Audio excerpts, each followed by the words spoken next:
So what we're going to do as it relates to this, and we're kind of doing this on the fly a little bit, is to talk to you guys about who the winner's going to be. So I'm going to have the Sharks here behind me give some context into, one pro and one con, and then they're going to announce the winner in the end. I have no idea which one of the four of them will actually do it, but we're going to do that. So, boys, I'll let you guys take it away.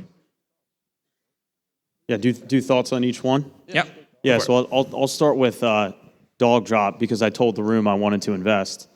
And by the way, all three did a fantastic job, as everyone did yesterday. This was really great. I think we should do this again next year. We will be.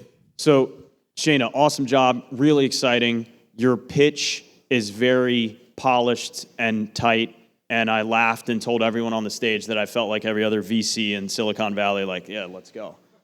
I do think there were some questions the more that we dug in, and Tony pointed out that, hey, 75 dogs in a 3,000 square foot space, and I think we also had questions about the viability of being a dog owner and having two different places to board your pet and then bring them for what you call a quick stop. Yeah, and I think the other point that gave us a little bit of cause for concern, it's a great space, and to your point, $120 billion industry growing at 8% a year or whatever it is now.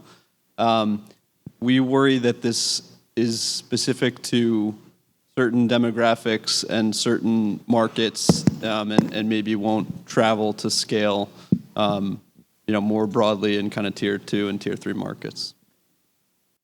Yeah, I do think maybe positively. I do think this is probably the concept that has the opportunity to be the most disruptive, though. Like, if you can get this right, if you can really sort of hone in on the model, if you can figure out where it works and why, right franchisees, this could be a huge business that we're all talking about in 4 or 5 years. Remembering that, you pitch this, and so I think it's neat category. You're obviously all over everything and really dialed in, which I think matters a ton. And so, good luck. Yeah, and I think the consumer experience is top notch. I mean, just the user interface, the whole tech stack is incredible. To that point, I do think it could be very disruptive, and that was the one positive piece. Should we move on to Rolling Suds? Yeah. Aaron, go ahead. So Rolling Suds, the one piece, Aaron, that we were talking about up here, and I agree. I think everyone, even yesterday, did a phenomenal job on the entire pitches, and hopefully this is helpful. And with the context, Zach, I don't know if you gave it or not, for all younger franchisors in here, I just went through this process with Princeton, and that was our first go around, 280 locations, and I think it's just good to experience to understand that, hey, these are the questions that you're going to be asked when going through a process, whenever that is.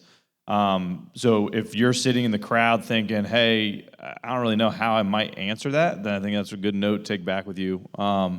So for Aaron, the one thing is, I think the one thing we struggle with when we're talking about up here is, you keep saying you want people that are going to build an asset, right? You're not necessarily buying a job. At the same time, for your friend, for a bunch of other people that are around, it's if you're going into an existing market and there's an existing power washing business there, what is the pitch to them to essentially say, hey, you're already crushing it. You might in your own right be doing $2.2 million in sales, but hey, you come with us, we'll go ahead and we're worth the 10% and extra off top line. And the only thing I would say is rethink the aspect of, I think the value add is for maybe some of these smaller operators that don't understand a thing about marketing or branding or whatever it is, but damn it, do they know power washing? And I for us, and I think speaking on behalf of all of us, but I think that was where it's hey, maybe rethink that and don't be so closed off to that aspect of it, because I think there could be some tremendous value for you guys. I like your business a lot, Aaron, and we think that we would fund you. I mean, that's not to bury the lead, but you're our choice. Congratulations. And we would be Aaron Harper, Rolling Suds. Yeah, we'd be remiss if we didn't talk about Lucas's pitch, which we really liked as well. And Ninja Nation as a concept, I think, has a lot of tailwinds behind it. And so, from a category perspective, to your point, People are investing more in their kids, and movement is a critical part of making sure that kids are healthy and staying active. We really like the rental side, the event side of this business, the mobile business, and we think it can scale really well. Where we worry a little bit is on kind of the binary risk, right? So the stuff that I was digging in on just adverse event stuff, liability stuff, and God forbid, a rig collapses on someone and something really bad happens.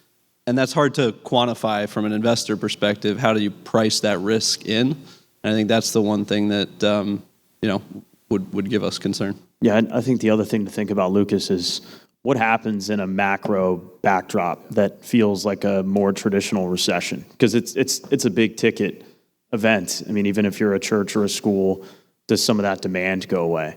But you certainly got something special. I mean, we were all talking about we'd love to do like a party for our kids or something else, and think you have a ton of potential. And I don't think any of us would be surprised if you come up in 2 years and tell us, "Hey, man, we're rocking at like 200 units here." And is it because of the Yetis that you picked Aaron instead? Listen, I think the other piece we talked about is like the mobile is what's most enticing for us. Like instead of the brick and mortar, like if you came up there and said, "Hey, we're going full bore kind of relaunch, and we're just going to go on the mobile path," like I think personally that's the path because there's so low overhead, and so little fixed cost from a franchisee perspective. I think it's super enticing.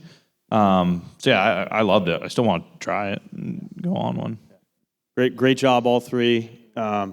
Great job again, Zach. Thanks. Let's do a round of applause for everybody up here, folks. So as you guys have heard, Mr. Aaron Harper is our winner for this year's Shark Tank. Congratulations to Aaron. Aaron, come on up and take a picture with everybody.